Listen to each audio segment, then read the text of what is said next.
To help prevent faults occurring with your machine, it is important to keep it clean at all times. Regularly carrying out these actions will ensure your machine stays clean and hygienic.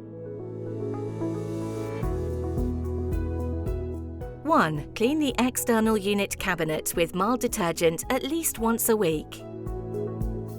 2. Use a peroxide solution or food-grade sanitizer to clean the bottle and cooler spike each time you change the bottle.